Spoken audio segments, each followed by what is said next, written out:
먼저 할까요?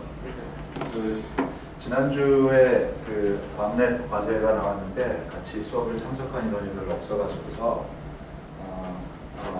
녹화된 거나 게시판에 게시된 걸 보고 과제 나온 줄 알아서 알고 있을 거예요. 근데 좀 이번 밤랩 과제는 좀 더 인터랙티브하게 이렇게 하는 거라서 적극적으로 참여를 해야지 좀 이제 과제가 의미가 있을 텐데 게시판 등록된 인원만 그래도 5명 정도 되더라고요. 그래서 피치 못하게 기간은 한 주 더 이렇게 연장을 하고 잠깐 시간을 내서 이따가 좀 더 많은 인원이 오면 간단히 설명할 수 있는 시간을 필요하면 질의응답을 한다거나 하는 시간을 갖도록 하겠습니다. 밤랩은 한 주 더 이렇게 하도록 할게요. 지난주에 얘기한 것처럼 한 주 늘어난 시간이 과제를 하는데 충분한 시간 확보하는 거 아니죠? 데드라인만 늘어난 거죠. 어차피 몰아서 할 거니까. 밤랩 과제의 의미는 우리가 이제 이 컴퓨터 아키텍처, 어떻게 보면 이제 하드웨어를 살펴보는 토픽이긴 한데 프로그래머 혹은 소프트웨어 엔지니어 관점에서 이제 컴퓨터 시스템이 어떻게 구성되어 있나 이걸 보다 보니까 가장 많은 부분이 CPU의 동작을 위주로 이렇게 보고 있습니다. 그리고 소프트웨어 엔지니어 관점에서는 CPU 구조를 실제 하드웨어 회로를 설계하는 것보다는 CPU가 소프트웨어를 어떻게 구동시켜주는지를 이해하는 걸 더 목표로 삼아가지고서 여러분이 실제로 이제 손으로 연습해보는 거는 그렇게 어셈블리 인스트럭션들을 하나하나 살펴보고 어떻게 동작하는지를 이해하는 것이 되겠습니다. 그래서 아무튼 겉으로 보면은 여러분이 마지막이라기보다는 이번 학기에 아키텍처의 CPU 동작을 이해하는 가장 최종 학습 목표는 인텔 CPU의 기계 수준, 어셈블리 코드 수준에서의 명령, 프로그램 표현 방법, 프로그램을 이해하는 것이 되겠습니다. 그게 이제 밤랩으로서 연습을 해보는 것이죠. 자, 그럼 오늘 수업을 일단 진행하도록 하겠습니다. 오늘 수업의 제목은 프로세서 아키텍처라고 되어 있고요. 제가 사실 넥스트에서 컴퓨터 아키텍처 이 강좌를 설계를 하면서 조금은 좀 고민까지는 아니지만 이걸 어떻게 해야 되나 좀 생각을 좀 했던 토픽이긴 한데 카페에 강의 자료 설명에 있는 것처럼 이 부분의 목표는 우리가 학습하는 목표는 실제로 CPU를 설계해 보는 게 목표입니다. 하드웨어를 진짜 만들어 본다는 것이죠. 그런데 우리 넥스트 학생들의 이제 백그라운드는 이 CPU를 하드웨어적으로 실제로 동작하는 것을 설계해 볼 만큼 하드웨어에 대한 백그라운드를 가지고 있지 않아요. 그럼에도 불구하고 우리가 소프트웨어 관점에서 CPU의 동작을 본다고 해서 인스트럭션 셋 아키텍처를 주로 보긴 했지만 어쨌든 CPU의 구조와 구성 요소와 이게 동작하는 방식을 그래도 컴퓨터 아키텍처라는 것을 접해보았기 때문에 한번 살펴보자 라는 의미에서 제가 포함했던 부분이 되겠습니다. 그래서 우리 교재 내용이나 이게 교재에 보면 4장에 해당하는 내용이고요. 또 강의 자료만 보더라도 제가 첫 학기 때, 둘째 학기 때 지나면서 좀 상당히 이렇게 걸러내 결과이긴 하지만 그 분량은 꽤 많습니다. 근데 오늘 목표는 그 강의 자료에 있는 거의 80페이지 이상의 자료를 오늘 시간에 오늘 3시간 내에 다 그냥 쭉 훑어보는 것을 목표로 합니다. 그래서 게시판에 적은 것처럼 실제로 구체적으로 하드웨어를 설계하는 것을 여러분이 여기 지식으로 얻어간다기보다는 설계 과정을 한번 수업을 제가 설명하는 걸 따라가면서 이렇게 들어봄으로써 CPU라는 게 이전 시간까지는 즉 명령어를 실행시켜주는 기계다 라고만 생각하고 여러분은 여기다 이 명령어를 집어넣으면 레지스터에서 어떤 동작이 일어나고 어떤 값들이 저장되고 어떤 결과가 나오지 여기까지만 이해했다면 오늘 시간을 통해서는 그걸 하기 위해서 CPU는 좀 더 구체적으로 하드웨어 구성 요소들이 어떤 걸로 구성되어 있는가 그리고 그 내부에서 명령 하나를 처리하기 위해서 어떤 일을 하는가 지금까지 우리가 CPU한테 명령 하나를 주면 딱 일을 한 번에 해버리고 결과 나타나는 이런 것만 이해했다면 이번 시간에는 그 명령 하나 move라는 명령 하나, jump라는 명령 하나 이걸 실행하기 위해서 실제로 하드웨어적으로는 어떻게 동작을 하는가를 살펴보겠습니다. 그래서 중간중간에 제가 이 부분만큼 여러분이 알아두십시오. 상식, 사실 오늘 수업의 내용은 넥스트인으로서, 즉 소프트웨어 개발자로서 여러분의 필수 역량으로 가져갈 건 아니라고 보여져요. 오늘 수업한 내용은. 근데 컴퓨터 시스템을 쭉 살펴보는 그 컴퓨터 엔지니어, 컴퓨터 분야 엔지니어로서 오늘 수업한 내용에서 한 서너 가지 토픽은 좀 꼭 알아둬야 될 토픽이 있습니다. 그리고 바라본데 그런 걸 기반으로 해서 여러분이 나중에 하드웨어 동작을 기반으로 한 소프트웨어를 좀 더 잘 이해했으면 좋겠다는 거예요. 중간에 그런 게 나올 때는 꼭 한번 짚어줄 테니까 마크를 해가지고 그런 부분에 있어서만큼은 한번 읽고 살짝 외우듯이는 알아두면 좋겠다는 겁니다. 전반적으로 오늘 수업은 그 다른 시간에도 사실은 우리 수업이 주로 강의 위주로 되다 보니까 수업의 내용을 다 이렇게 소화해 가기가 힘들었겠지만 오늘은 더 그런 경향이 강한 거고 대신 오늘은 정말로 앉아서 그냥 그 흘러가는 것을 그런가 보다 라는 정도로만 들어주시면 될 것 같습니다. 이제 앞에서 우리가 얘기했다시피 오늘은 그래서 아마 첫 시간에 아마 이 CPU의 구성 요소를 한번 언급을 했을 거예요. 그걸 다시 한번 살펴보면서 그걸 만들어가는 과정을 봄으로써 다시 한번 이 구성 요소가 뭘로 구성되었으며 각각 구성 요소들이 하는 일을 다시 한번 상기해 볼 거고요. 이 과정에는 결국 지금까지 우리가 중요하다고 얘기했던 소프트웨어 엔지니어로서 CPU를 바로 중요하다고 했던 CPU의 명령어, 이 명령어라는 것이 이 CPU 구성 요소를 설계하는데 어떤 역할을 하게 됩니다. 그래서 이 명령을 처리하기 위한 CPU의 동작 과정, 내부적인 동작 과정을 살펴보는 것입니다. 그리고 이 세 번째 부분이 실제로 하드웨어 파트를 이제 좀 중점적으로 공부한 사람 같으면은 이걸 통해 가지고서 실제 CPU를 하나 설계해보는 그런 과정을 하게 될 텐데 우리는 그 과정을 그냥 맛만 보고 어떤 방법을 통해서 어떤 접근 방법으로 예를 들자면 여러분이 처음 프로그램이라는 것을 소프트웨어라는 걸 접했을 때 소프트웨어라는 것은 프로그램 랭귀지로 사람의 사고 방식을 이렇게 플로우 차트로 이렇게 그리게 되면 그것을 뭐 랭귀지로 변환하고 컴파일하고 디버깅하는 과정을 거쳐가지고 우리가 원하는 프로그램이 됩니다 라고 들었던 것 정도 수준으로 하드웨어 설계하는 방법을 소개하도록 하겠습니다. 먼저 다시 한번 전에도 한번 그렸던 그림인데요. 이 그림 교재에 따라서 여러분이 보는 자료에 따라 가지고 이 똑같은 그림을 여러 가지 방식으로 표현하기도 합니다. 저희가 가끔 설명할 때는 그냥 네모 박스 하나 안에다가 이렇게 ALU라는 거 그리고 컨트롤 로직 옆에 있다라고 그리고 레지스터들 그리고 이렇게 된 게 CPU다. 그리고 메모리하고 연동을 한다. 이렇게 그리기도 했는데요. 그것을 뭐 이렇게 좀 기능 위주로 나눠보면 똑같이 이렇게 CPU는 ALU, 제어 부분, 레지스터, 그 다음에 외부로 메모리. 근데 요즘에는 캐시라는 이름으로 CPU 안에 메모리를 넣어놓기 때문에 보통 또 이렇게 다 메모리까지 포함해가지고 여기 안에다가 캐시라는 메모리를 보통 또 집어넣기도 하니까 이렇게까지 다 포함해가지고 CPU의 프로세서, 컴퓨터의 구성 요소라고 얘기하기도 합니다. ALU가 뭘까요? 이제 좀 그냥 다분할 수 있나요?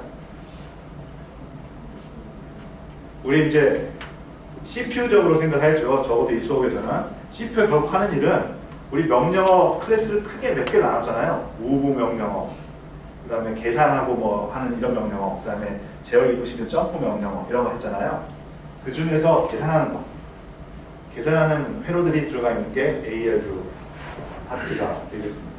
그리고 이제 저 명령어 세트, 명령어 동작을 보면서도 이제 아주 많이 봐왔던 레지스터들, CPU 내에서 중간 결과들 또는 어떤 명령의 처리 결과 또는 외부에서 읽어 들어온 데이터 이런 것들을 저장하기 위한 용도로 쓰는 게 레지스터. 그리고 컨트롤 유닛이라고 별도로 빼놓긴 했지만 결국 컨트롤 유닛이라는 것은 메모리부터 명령어 하나 또는 데이터를 읽어와가지고 이게 어떤 일을 하는가. ALU에도 보면 덧셈하는 부분, 곱셈하는 부분 이게 이제 인티저 ALU면 인티저 연산만 할 거고 플로팅 포인트 유닛이면 플로팅 포인트 계산하는 것들이 있는데 여기서 읽어온 데이터를 어떤 계산기를 통해서 어떤 레지스터에 집어넣을 것인가 이것을 여러분이 마치 프로그램 하듯이 코딩 하듯이 CPU 내에서도 하나의 데이터를 해석해가지고 이 부분을 가동시키고 레지스터에서 이걸 읽게 하고 하는 말 그대로의 제어 작업을 해야 됩니다. 이 제어는 이전에 명령의 점프 그 제어라기보다는 우리가 흔히 쓰는 보통 명사 용어로서 이 안에서 이루어지는 여러 가지 일들을 다루는 그런 작업을 해야 되는데 그래서 이게 한 부분으로 이루어졌다기보다는 이런 것들을 다 감싸고 있는 것이 제어 회로라고 하게 되겠습니다. 사실 거의 대부분의 우리가 알고 있는 반도체 전자 부품들의 내부는 다 이런 것들로 구성되어 있습니다. 이런 것들로 이렇게 구성되어 있는데 특히나 이제 CPU는 ALU, 레지스터, 컨트롤 유닛 이런 식으로 명시화 시켜가지고서 구분을 하고 있는 거죠. 그래서 보통 이제 꼭 일반 학교는 아니지만 그 대표적인 게 무슨 독학사 시험 이런 걸 통해 가지고서 그냥 단순 지식적인 것을 알고 있느냐 이런 물음에서는 오히려 좀 전에 했던 그런 것들을 더 모를 거예요. CPU의 구성 요소가 무엇인가, ALM은 무슨 일을 하는 것인가 이렇게 물을 텐데 정말 그건 단편적인 지식이고요. 지금 오늘 수업을 통해서는 그런 단편적인 지식보다는 왜 이런 것들로 구성이 되어 있으며 CPU는 그래서 그 명령 하나 들어가게 되면 어떤 과정을 거쳐가지고 이런 것들이 활용이 돼서 액티베이션이 돼가지고 명령을 쳐야 되는 것인가. 그리고 사실 넥스트인으로서는 완전히 거리가 멀긴 하지만 이런 것들을 실제로 하드웨어, 전기의 흐름, 전기의 부품으로 만들어내는 방법은 무엇인가. 요거를 이제 살펴보도록 하겠습니다. 이걸 그냥 아주 추상적으로 그려놓은 그림이고요. 실제 CPU의 그림을 이렇게 그려봤습니다. 이거는 그 아두이노라는 그 컴퓨터 시스템, 아두이노도 이제 우리 이 수업 관점에서 보면은 하나의 컴퓨터 시스템입니다. 인텔 CPU가 들어있는 여러분들 노트북 컴퓨터 시스템, 아두이노에는 AVI라는 CPU가 들어있습니다. 그래서 AVI라는 이름의 CPU가 들어가 있는 컴퓨터 시스템입니다. 그래서 이 그림은 이런 일반적인 컴퓨터 CPU 구성 요소를 실제 AVI CPU로 그려봅니다. 인텔 CPU 내부 구조를 보면 더 실감이 나겠지만 너무 복잡합니다. 사실 저도 잘 몰라요. 그러니까 이 정도의 그림을 보면서 실제 CPU가 정말 저런 걸 구성되는가 한번 살펴보겠습니다. 혹시 블락도, 블락 다이어그램 이런 용어 혹시 들어봤습니까? 소프트웨어 설계하고 할 때 어떤 큰 소프트웨어 하나의 시스템이라고 한다면 OS 또는 어떤 웹 서비스 하나를 설계를 합니다. 그럼 그게 하나의 통으로 된 어떤 그 프로그램으로 코드 흐름으로 만들어진 게 아니라 여러 가지 모듈별로 이렇게 만들어져 있죠.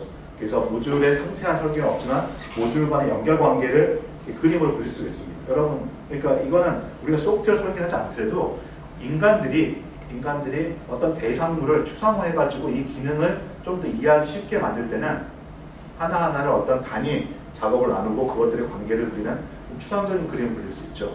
그걸 이제 특히 하드웨어 쪽에서는 블록 다이어그램이라고 얘기를 합니다. 이 박스 하나하나가 실제로는 복잡한 하드웨어로 구성되어 있지만 이 전체 시스템을 구성하기 위해서 필요한 어떤 요소들로 표현을 하고 있는 거죠. 여러분이 알고리즘을 표현할 때도 소프트웨어 표현할 때도 이름을 이렇게 쓰지는 않겠지만 이런 개념을 접근합니다. 그래서 여기서 보여주고 있는 이 어떤 네모 박스 또 이렇게 약간 사다리처럼 생긴 박스 이것들이 CPU를 구성하고 있는 하나하나의 구성 요소들을 나타내고 있습니다. 아주 낯선 이름들이 많을 텐데요. 이 그림과 비교를 한번 해보시면 진짜 CPU가 이렇게 생겼나 라고 비교를 해보시면 그림까지 비슷한 ALU라는 부분이 이 CPU 안에 들어가 있고요. 그 다음에 여기 레지스터 부분이 있죠.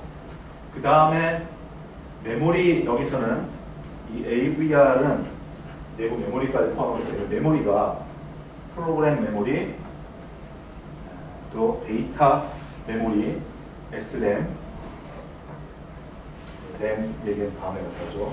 SRAM, 프로그램 메모리 이렇게 다 같이 표현되어 있습니다. 그러니까 이 그림으로 비교해보자면 이쪽 이제 요즘 CPU를 얘기하다 보니까 제가 캐시라고 얘기를 했는데 사실 CPU의 구성 요소에 있어서 메모리는 원래는 외부에 있는 거지만 이 아두이노를 구성하는 AVR CPU에서는 이런 것들을 다 포함해가지고 이렇게 그리고 있습니다. 그래서 많은 부분들이 있긴 한데, 그래서 이게 뭔가 싶겠지만 이것도 조금 추상화 시켜보면 ALU가 있고 레지스터가 있고 메모리가 있고 뭘 하나 더 찾아보고 싶은데 컨트롤 유닛이라는 걸 찾아보고 싶죠. 그런데 사실 이름이 없습니다. 아까도 좀 전에 얘기했던 것처럼 컨트롤 유닛은 일반적으로 어떤 한 블락이 전체 CPU를 컨트롤하는 컨트롤 유닛이다, 이렇게 보통 그려지지가 않습니다.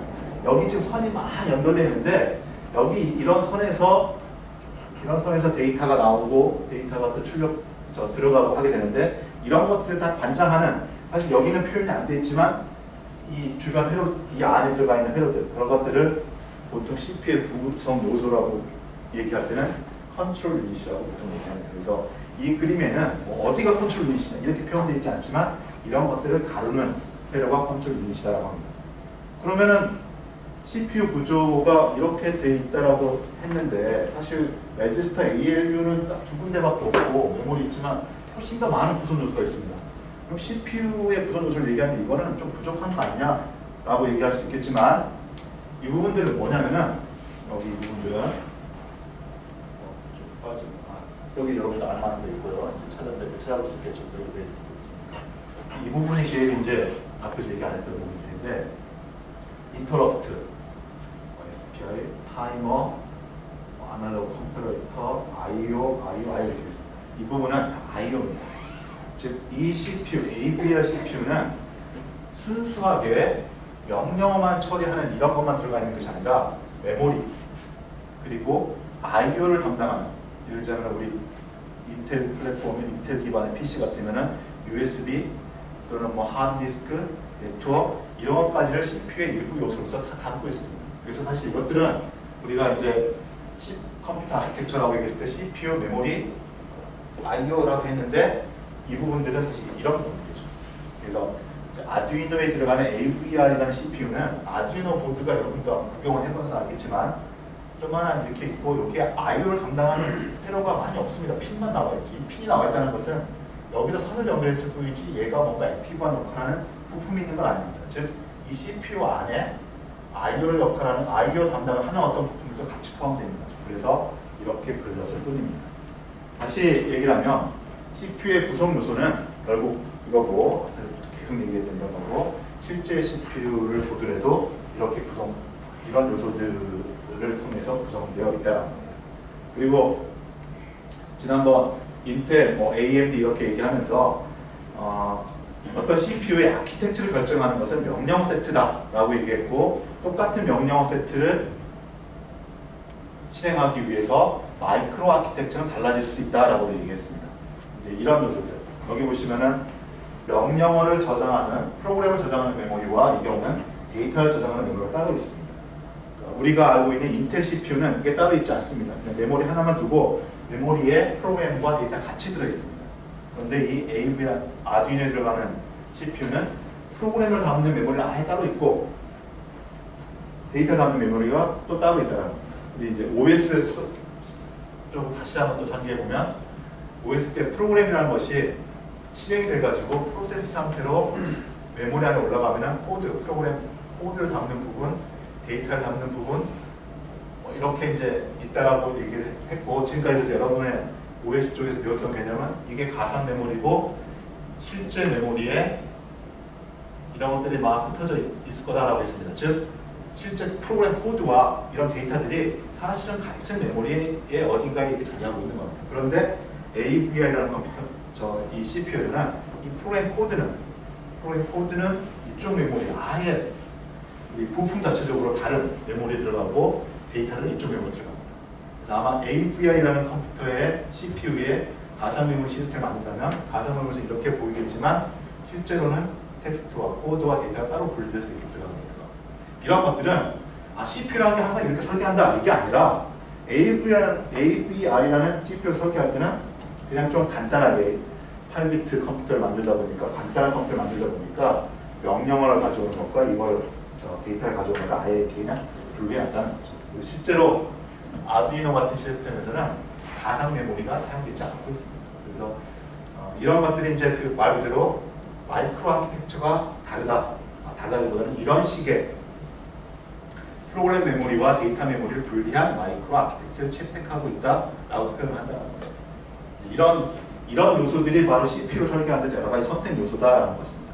이제 우리는 넥스트에서 우리 이제 아키텍처를 이제 살펴보는 입장에서는 꼭 그럼 왜 이렇게 하느냐, 이렇게 해서 장점이 뭐냐 이런 것까지 이제 살펴볼 이유는 없는 것 같고요. 이런 것들이 아키텍처의 한 면이고 꼭 이렇게 해야 된다는 건 아니다라는 것 정도만 알아두시면 되겠습니다.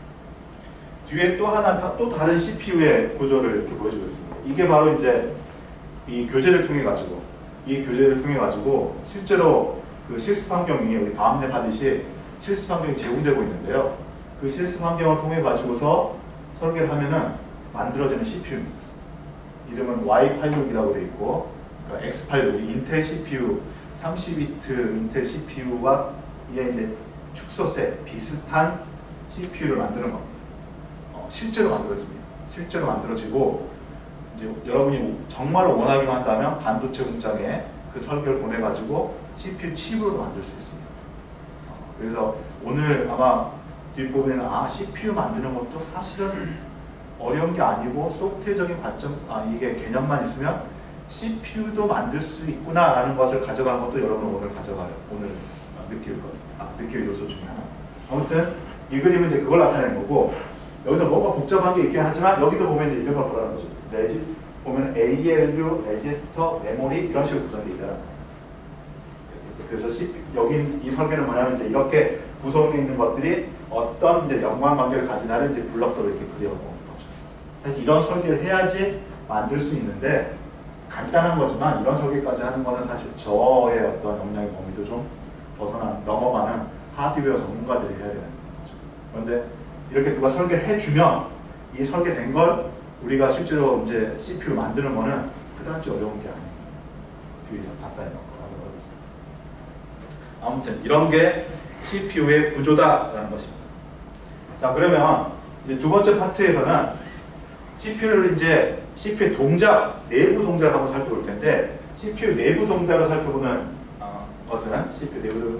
것은 CPU의 설계 과정을 간단히 우리가 따라가 볼 겁니다. 이렇게 하면은 CPU를 설계할 수 있다. 그걸 통해서 많은 내용이 있긴 하지만 여러분이 핵심으로 가져갈 것은 두 가지입니다. CPU가 일반적으로 명령 하나를 처리하기 위해서 내부적으로 어떻게 동작하고 있는가. CPU의 내부 동작 과정, 이거 하나 좀 잘 알아둘 거고요. 그 다음에 여기 보면 마이크로 아키텍처가 말 안 나오네요. 이 명령어를 하드웨어로 처리하기 위해서 사실은 똑같은 동작, 무브, 메모리에서 뭔가 값을 가져와서 레지스터에 넣는 이 동작을 하기 위해서 실제 하드웨어로는 여러 가지 방식으로 설계할 수 있습니다. 그래서 누가 더 잘 설계하느냐가 바로 하드웨어 엔지니어의 역량이 되는 거죠. 그래서 그것을 잘 설계하기 위해서 여러 가지 방법이 적용될 수 있는데, 그것들이 바로 마이크로 아키텍처 기술이고, 여기에서는 그냥 상식 수준에서, 상식적인 입장에서 하드웨어, CPU 얘기를 할 때 가장 그 밑바닥에 중요하게 얘기하고 있는 상식적인 마이크로 아키텍처가 파이프라인이라는 것과 캐시라는 것입니다, 사실. 그래서 파이프라인, 여기서는 CPU의 파이프라인이라는 개념이 뭔지 한번 맛을 보도록 하겠습니다. 그래서 설계 과정을 언급은 할 텐데, 여기서는 구체적인 설계 과정보다는 그냥 그렇구나라고 여러분 보시고, 여러분이 좀 그래도 기억 정도 해결할 부분은 그 처리 과정이 무엇인가. CPU한테 명령을 딱 던져줬을 때 그냥 한 번에 계산해버리고 넘어가는 게 아니라 CPU 내부도 뭔가 논리적인, 절차적인 과정에 따라서 이걸 처리하고 있다라는 것을 알아두시고, 그 명령을 처리하기 위한 여러 가지 방법이 있을 수 있는데, 그 중에 가장 대표적인, 기본적인 그 어떤 성능 개선 방법이라고 하는 파이프라인의 의미를 이해하는 것 정도가 이번 수업의 좀 구체적인 목표가 되겠습니다. 여기서는 인스트럭션 셋 아키텍처를 다시 한번 언급을 합니다. 다시 얘기하면 어떤 컴퓨터의 CPU를 설계한다라는 것은 어디서부터 시작하냐면 명령어 세트의 설계부터 시작한다는 거죠. 여러분이 지금까지 어쩌면은 소프트웨어라는 세계 따로, 하드웨어라는 세계는 아두이노 실험했듯이 그냥 전기선 연결하고 하는 거 따로 이렇게 있는 것처럼 보였지만, 하드웨어 궁극에 있는 CPU라는 것은 결국 소프트웨어를 위해서 존재하는 겁니다. CPU라는 것은 소프트웨어를 구동시키기 위한 기계이기 때문에 어떤 CPU를 만들 것이냐라는 것은 소프트웨어를 어떤 방식으로 동작시켜 줄 것이냐, 즉 이 CPU가 어떤 식의 기계와 명령어를 제공해 줄 것이냐를부터 설계를 하는 것입니다. 그래서 여기서는 이제 설계 과정을 따라가 보는데, 그 명령어 세트가 중요하다라고 하면서 Y86이라는 명령어 아키텍처를 설계해 봅니다. 거창하게 아키텍처 설계한다고 했지만 뒤에 살짝 볼 텐데, 명령어 종류, 그리고 이 명령어가 어떤 레지스터를 쓸 것이냐, 이 정도 설계하는 것입니다. 여기서는 이제 그 정도고, 실제 CPU는 그것도 이제 복잡한 게 되겠죠. 그러한 아키텍처가 설계되면 그 다음 단계는 그 명령 하나하나를 동작시키는 하드웨어 회로를 설계해 보는 겁니다. 그 하드웨어 회로를 우리는 마이크로 아키텍처라고 얘기합니다. 그래서 아주 초기에 70년대, 80년대, 60년대 이때는 진짜로 이제 우리가 이 회로 선을 그리듯이 CPU 내부도 선을 그려가지고서 회로를 만들었습니다. 그런데 지금은 프로그래밍 랭귀지, 우리가 프로그램 만드는 것과 거의 유사한 하드웨어 프로그램 랭귀지를 이용해가지고서 이 마이크로 아키텍처를 이제 설계하고 있습니다. 아무튼 그래서 똑같은 Y86 명령 세트를 구현을 하는데, 이런 방식으로 구현할 수도 있고 이런 방식으로 구현할 수 있다. 그래서 여기 기본적인 구현 방법에 예를 들어 이게 기본적인 거고, 좀 전에 설명했지만 파이프라인이라는 것이 좀 더 개선된 방법인데, 기본적인 설계 방법을 통해 가지고 명령어라는 것이 명령어가 실행되려면 CPU 안에서는 어떻게 설계하지, 어떤 과정을 통해서 설계해야지 CPU가 명령을 처리할 수 있겠는가, 이 개념을 일단 이해하고, 그 다음에 우리가 이제 하드웨어 CPU 얘기를 할 때 흔히 가끔 이렇게 튀어나오는 파이프라인이라는 것이 도대체 뭔가, 왜 중요한 것인가 한번 여기서 살펴보도록 하겠습니다. 명령어 세트 아키텍처, 인스트럭션 셋 아키텍처 다시 한번 언급하네요. 인스트럭션 셋 아키텍처는 또 다시 얘기하자면 결국 CPU를 소프트웨어로 사용할 수 있도록 해주는 인터페이스이고, 이것이 보여지는 것은 이 실제 하드웨어 기능을 추상화시켜가지고 상태, 레지스터의 값, 그리고 명령어의 종류, 여러 가지 이런 명령이 있다라고 보여주는 거죠. 이걸 이용해가지고 우리는 프로그램을 만드는 거죠. 이런 게 CPU입니다. 그래서 이런 CPU를 만들려면 이 아키텍처가 이 명령어의 이제 종류와 동작 방식이 이제 설계된 다음에 이것을 하드웨어로 어떻게 설계할 것이냐, 어떻게 만들 것이냐, 구현을 할 것이냐의 작업을 해야 된다는 것이죠. 우리 넥스트 사람들이 관심 있는 거하고는 아주 거리가 먼 거죠. 회로를 설계하고 CPU 마이크로 아키텍처를 이제 설계를 하고, 이렇게 설계된 것을 반도체 칩으로 만드는 작업을 해야 되고 하는데, 우리는 좀 오늘은 이런 것들을 아주 추상화시켜 가지고 살짝만 한번 보게 되는 것입니다. 다시 한번 정리했네요. CPU라는 데서 명령어 셋 아키텍처는 이런 의미를 가지고 있고, 실제 CPU는 명령어를 구현하는 여러 가지 하드웨어 기술들이다. 우리 소프트웨어를 하는 사람들이다 보니까 이제 이런 용어는 좀 파이프라인, 캐시, 병렬 처리 이런 것들 낯선 용어가 되겠지만, 그럼에도 불구하고 제가 생각하기에 여러분들이 이 바닥에서 꽤 이제 좀 긴 시간, 몇 년 이상, 4, 5년, 10년 가까이 하다 보면 이런 개념들과 용어들도 분명히 접할 때가 있을 거고, 이 컴퓨터라는 세계가 비슷비슷하기 때문에 여기서 예를 들어 이건 하드웨어 설계하는 방법인데, 여기서 설계했던 방법, 즉 접근 방법이라고 얘기하는 거죠. 실제로 하드웨어를 만든 그 방법이 아니라 이걸 구현하기 위한 원리, 이 원리는 소프트웨어 설계에 반영되는 경우도 꽤 있습니다. 꼭 이게 아니더라도. 그래서 우리는 그 이제 중간 정도의 수준에서 지금 이제 하드웨어 구현 원리를 이제 보고 있는 거고요. 여기 예를 들었다고 하는 건 뭐냐면, 똑같은 명령 하나를 실행시키더라도 이렇게 실행시키는 방법, 이렇게 실행시키는 방법, 이렇게 실행시키는 방법이 있다는 거죠. 사실 이런 것들은 최신 CPU들은 거의 다 들어가 있습니다.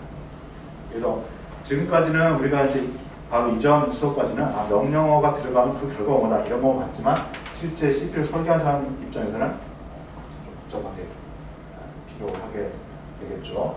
그리고 그 중에서 파이프라인과 캐시라는 것은 이제 현대 컴퓨터에서는 어떤 CPU든 상관없이 가장 기본적으로 깔고 있는 개념이기 때문에 이 정도의 개념은 우리가 좀 잘 이해할 필요가 있다는 거죠. 오늘 이걸 언급할 거고요. 이제 바라건대 오늘 잘 이제 마무리를 하고 다음 주, 그 다음 주까지는 이 메모리, 캐시 쪽을 좀 이제 살펴보도록 하겠습니다. 네. 명령어 병렬 처리에 대해서 간단히 설명해 주세요. 그럴까요? 저도 얘기하고 싶었는데 사실 그러니까 와서 못했는데 아주 재밌는, 제가 이거 말고 많이 있어요. 근데 그냥 이거 제 머릿속에 딱 튀어나온 거 이거 2개를 적어놓은 거거든요. 명령어 병렬 처리는 우리가 지금까지 여러분이 프로그램을 결국 여러분이 C든 뭐 자바든 만들어 놓은 게 있으면 이거는 이제 컴파일러를 통해 가지고서 이제는 알죠. 이제 우리가 기계어 혹은 어셈블리 이걸로 바뀌고 이것들 여기에 이제 이게 하나하나 기계어가 됐으면 결국 CPU는 이거 하나를 여기서 하나를 프로그램 카운트를 이용해서 하나 가져가서 실행하고 그걸 다시 메모리에 적거나 혹은 레지스터에 업데이트하거나 또 다음 번 명령 가져가고 뭐 제어의 흐름이 바뀌면은 여기 있는 명령 가져가고 즉 CPU라는 것은 한 번에 하나의 명령을 이렇게 처리하는 겁니다. 그런데 뭐 이렇게 하더라도 CPU는 뭐 몇 기가헤르츠 동작이 엄청 빠른 것 같지만 우리가 지금 여러분이 이제 지금 그냥 하는 그래픽에서 그림 하나 점 하나 찍는 거 아무것도 아닌 것 같지만 엄청난 CPU 작업이 필요합니다. 그래서 하드웨어 입장에서도 좀 더 빠른 CPU를 만들려고 애를 써요. 자, 그런데 CPU가 빨라지려면 여러 가지 요소가 있습니다. 여러분이 아마 지금 이미 알고 있는 게 있어요. CPU가 빠른 CPU다라고 하면은 어떤 뭐가 있을까요? 질문이 막연한가요? 저 다나와 NV에서 CPU 사려고 해. 그런데 빠른 CPU를 고르고 싶어. 그럼 여러분이 뭘 보고 이게 이 CPU가 이 CPU가 빠르다라고 그러잖아요. 가격 그럼 뭐 세상은 항상 가격을 보니까 모든 게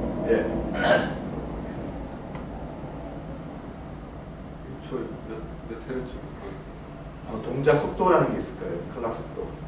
즉 똑같은 명령어 여기가 100개의 명령어가 있는데 어떤 놈은 3기가로 동작하고 어떤 놈은 3.3기가로 동작하고 그러면은 이놈이 더 빠르다라고 여러분 알고 있을 거예요. 그럼 똑같은 명령을 실행하는데 더 하나하나 명령을 좀 더 빠르게 처리한다는 거죠. 근데 그렇게만 해가지고는 이게 한계가 있는 거죠. 그래가지고 이제 나온 아이디어가 이런 것들입니다. 이거는 말 그대로 병렬 처리예요. CPU가 명령어를 하나 하고 끝나고 하는 것이 아니라 명령어 2개를 동시에 처리합니다. 이게 그래서 무지 복잡한 이유가 뭐냐면 지금까지 여러분의 프로그램의 어떤 상식, 로직으로는 명령어들은 순서대로 처리가 돼요. 그렇잖아요. 순서대로 처리돼야지 얘의 결과를 얘가 쓰고 얘의 결과를 얘가 쓰고 아니 여기 점프하는 게 있다. 그러면 얘의 결과가 나와야지만 점프를 할 수 있고 그런 거잖아요. 그러니까 순서적으로 하나하나씩 해야 되는데 CPU는 여기 내부에 이제 마이크로 아키텍처 기술이라고 했죠. 똑같이 명령을 처리하는데 가장 간단한 건 2개를 두는 겁니다. 내부 하나의 CPU에 뭔가 ALU 이런 걸 2개를 두는 거예요. ALU 2개를 두는 거예요. 레지스터 셋도 레지스터 2개를 두는 좀 이상하게 되는데 이런 걸 2개를 둬가지고서 add 하는 명령어, subtract 하는 명령어 2개를 그냥 가져와가지고 같이 이렇게 시행하는 거예요. 그게 기본적으로 이거예요. 그러니까 뭐든지 동시에 하면 빨라진다는 거 우리 인간의 상식이잖아요. 그런데 문제는 뭐냐면 동시에 해버리면은 제어가 어려워져요. 그러니까 동시에 하더라도 순차적으로 한 것과 같은 결과를 해야 되거든요. 그런데 이걸 얘가 나오고 점프를 해야 되는데 어떤 에이드와 점프를 같이 해버리면 점프는 결과 없이 그냥 뭔가 이상한 대로 점프를 해버릴 수 있거든요. 그래서 사실 이거 자체의 개념은 뭐냐? 그냥 제가 단답식으로 얘기하면 명령어 여러 개를 동시에 실행시킨 겁니다. 명령어의 인스트럭션 레벨 패러리즘이라고 해가지고 명령어 여러 개를 명령어 수준에서 여러 개의 명령어를 동시에 실행시키는 거예요. 그런데 그게 간단하지 않다는 거예요. 그래서 이런 경우에는 저거는 순수하게 하드웨어만 가지고 되지는 않고 컴파일러 도움도 받습니다. 컴파일러 도움을 받아가지고 예를 들어서 어떤 컨디션 세팅하는 것과 점프는 절대로 동시에 실행할 수 없어요. 그런데 예를 들어가지고 여기서 add하고 subtract 또 move가 있다고 했을 때 이 관계가 없는 명령어들이 있을 수 있어요. 이 얘의 결과가 바로 여기서 쓰이지 않고 얘의 결과와 얘의 결과를 받아가지고 그 다음에 뭘 하고 싶다 그러면 얘하고 얘는 동시에 쓸 수가 있는 거죠.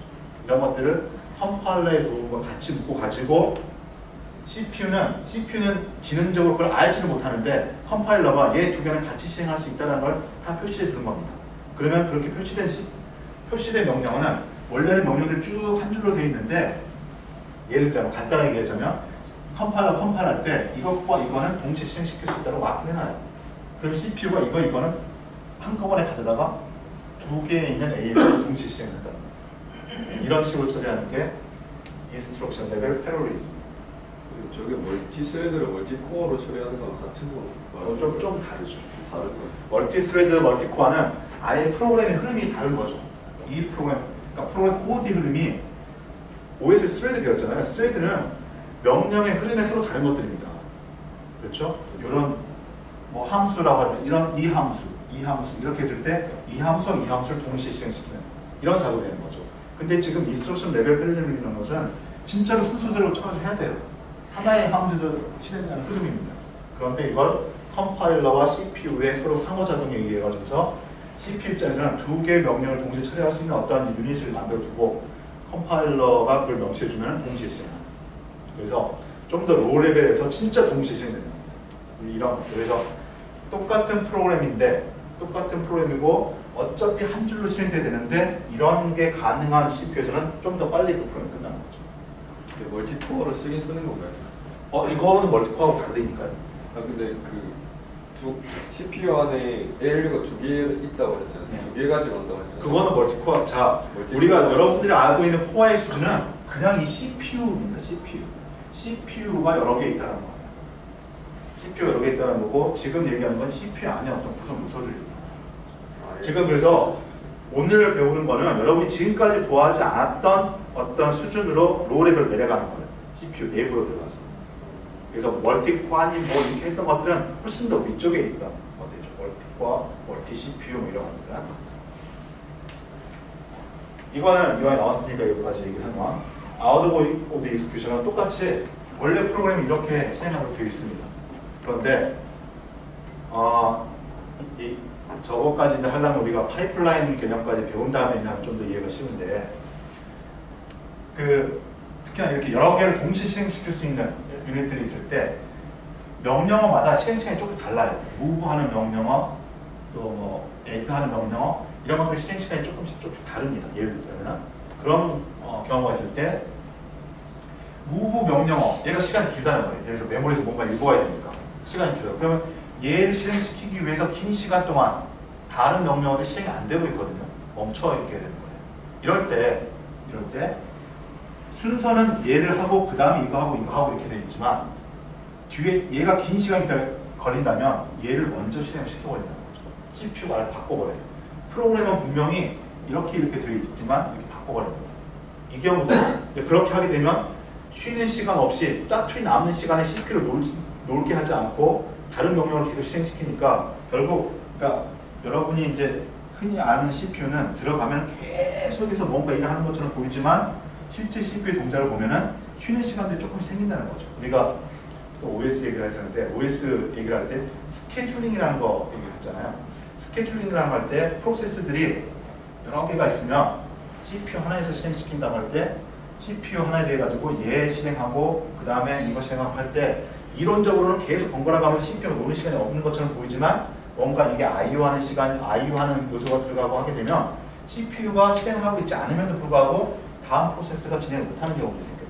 그래서 얘가 IO하고 있을 때는 얘를 인터럽트하고 이런 걸 실행시켜줌으로써 CPU의 시간을 촘촘히 만들어주는 이런 이제 스케줄링이었는데 그 스케줄링을 좀 더 로우 레벨로 만들어 가지고서 이 머신 랭귀지 기계화 수준에서도 그런 스케줄링을 한다는 거예요. 스케줄링 같은 고차원적인 건 아니지만 순서를 얘를 하기 위해서 긴 시간이 걸리는데 그 긴 시간 더 기다리지 않고 다른 명령을 실행시켰습니다. 이거 프로그램 카운터가 두 개 정도 돼야 되는 거 아닙니까? 그렇지는 않아요. 다음 명령을 알고 있어야 됩니다. 그렇게 하는 건 아니고요. 이건 역시 컴파일러의 도움이 있어야 돼요. CPU가 알아서 이렇게 막 바꾸지는 못해요. 그래서 서로 관계가 없는 명령을 역시 관계가 없는 명령은 순서를 바꿔가지고 이렇게 할 수 있는. 그래서 뭐 제가 설명한 것이 정확하지 않습니다. 근데 개념적으로만 그렇게 보세요. 정리하면은 이런 것들 결국 이렇게 나온 건 뭐냐? 어쨌든 프로그램을 좀 더 빠르게 동작시키기 위해서 CPU를 설계를 하게 될 텐데 결과는 똑같아요. 똑같아야만 해요. 이 모든 것들이 CPU가 프로그램을 빠르게 실행시키기 위한 기술인데 그렇게 들어간다고 해서 프로그램의 결과가 달라지면 안 돼요. 그게 항상 이 시스템을 설계한 사람의 어떤 미션입니다. 다르지 않으면서 결과는 똑같으면서 빠르게 할 수 있는 어떻게 보면 매직이 되는 거죠. 마술입니다. 사실 이제 저 언급을 할 텐데 파이프라인이라는 기술과 캐치라는 기술은 워낙 흔해졌기 때문에 이렇게 좀 그런가 보다 하지만 컴퓨터 시스템을 설계하는 데 있어가지고 정말 이 두 가지 기술은 노벨상에 버금가는 정말 그 신의 축복에 버금가는 사람이 만든 거니까 신이라고 하면 안 되겠지만 그 정도 수준의 최적화 기술입니다. 겉으로는 변한 게 하나도 없는데 프로그램상에는 변한 게 하나도 없는데 똑같은 그 동작 속도의 CPU인데 이런 걸 채용하고 해가지고 프로그램이 빨리 동작을 해버리는 거죠. 그게 이 마이크로 아키텍처, 즉 이제 하드웨어를 공부하는 사람들의 어떤 목표가 됩니다. 그럼 다시 돌아와가지고 이제 이 구체적인 내용은 빨리 그냥 넘어갈게요.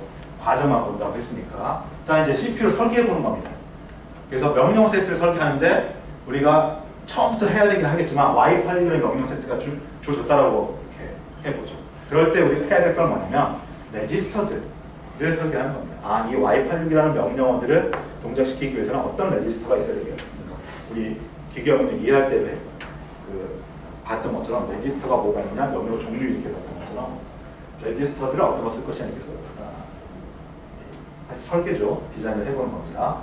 이제 이건 X86의 기초를 하고 있기 때문에 범용 레지스터, 조건코드 레지스터, 프로그램 카운트 레지스터 뭐 이런 것들을 만들어.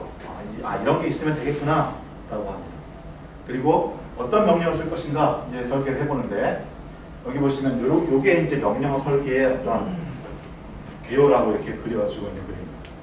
명령어 설계는 결국 뭐냐? CPU라는 것은 여기 보죠. CPU라는 것은 실제 그 물리적인 장치로서는 이 전기선의 입력을 많이 받고 출력을 많이 내는 이런 부품입니다. 그래서 결국 CPU한테는 전기선을 이렇게 입력을 시켜주는 거고 전기를 입력시켜주는 거고 이 결과가 다시 전기가 나오는 겁니다. 그래서 결국 우리는 논리적으로는 CPU라는 것은 명령을 실행시켜주는 기계라고 했지만 실제 동작은 전기의 입출력을 담당하는 기계입니다. 그래서 명령어를 설계한다는 건 뭐냐? 각각의 명령어 종류에 따라 가지고서 이게 무명령어이면 이 선에다가 뭘 집어넣을 것인가? 그리고 결과로 뭐가 나올 것이냐? 이게 add 명령어이면 선에 뭐가 들어갈 것이며 뭐가 나올 것이며 이런 것들을 이제 설계하는 겁니다. 명령어 세트를 설계하는. 이 그림이 의미하는 바는 이게 이제 인텔을 기반으로 하기 때문에 B까지 있을 때 12개, 13가지 카테고리의 명령어를 하도록 하자라고 설계를 하고 각각의 명령어는 명령의 종류에 따라서 1바이트짜리 명령어가 되기도 하고 6바이트짜리 명령어가 되기도 한다. 그러면서 각각의 명령어는 이 CPU가 그 명령어를 구분해서 이해할 수 있도록 첫 번째 명령어는 1바이트를 쓰는데 모든 비트가 0입니다. 두 번째 명령어는 1, 0 4비트씩입니다. 헥사로 헥사코드죠. 1, 0 세 번째 명령어는 2, 3 뭔가 단순하게 나열된 것 같지만 실제 CPU 설계할 때 이렇게 합니다. 단순한 여러분이 뭐 변수 설계하고 할 때 겉으로 사용자가 쓰는 거를 뭔가 아름다우게 움직이는 것 같지만 변수 설계할 때는 버튼 왼쪽에 있는 것은 1번 버튼, 2번 버튼, 3번 버튼 뭐 이런 식으로 나열하는 것처럼 명령어들도 이런 식으로 배치를 하게 되는 거죠. 그리고 이제 명령 종류가 달라짐에 따라 가지고 오퍼런드 사용하는 게 달라지니까 이런 명령어는 바이트 오퍼런드를 가지는데 이렇게 있습니다. 이런 명령어는 5바이트의 오퍼런드를 가진다. 뭐 이런 식으로 설계를 해보는 겁니다. 그래서 Y86 CPU는 이거는 이제 우리가 설계하는 건 아니지만 이런 식으로 설계를 한다는 거죠. 13가지 종류의 명령을 가지고 각각의 카테고리는 명령어 아이템 맨 앞에 있는 레디트, 그다음에 두 번째에 있는 것들은 펑션. 예를 들어서 이런 거 있죠. 오퍼랜드. 이전 우리 진짜 인텔 명령어에서는 add 명령어, subtract 명령어, multiply 명령어가 다 따로따로 있었는데 여기서는 operation이라는 명령어를 두고 오퍼레이션 명령어 내에서 이 두 번째 레이트 한 바이트 내에서 레이트 이 값이 달라지면 서로 가끔 add, subtract, and, x, 뭐 이런 식으로 하자라고 한 거예요. 사실은 이쪽은 명령어의 카테고리라고 얘기를 할 수 있는 거고요. 실제 명령어들이 이렇게 이제 나오고 있는 거죠. 노란색으로 표시한 게 명령어를 가리키는 거예요. 이거는 여러분이 지난번에 어셈블리, 디스어셈블리를 살펴볼 때 그것과 매칭시켜 볼 수 있어요. 뭔가 기계어 x 값이 얼마 이렇게 막 되어 있는 이런 값들을 디스어셈블 하게 되면은 우리가 add 어쩌고 이렇게 나오는 거라고 했죠. 바로 여기 설계하는 거는 이런 명령어 실제 기계로 뭐가 되느냐, 이런 명령어 기계로 뭐가 되느냐, 이걸 우리가 정하는 거, 설계라는 것은 정한다는 거죠. 이런 식으로 명령 세트를 설계를 하고 있는 겁니다. 그래서 레지스터도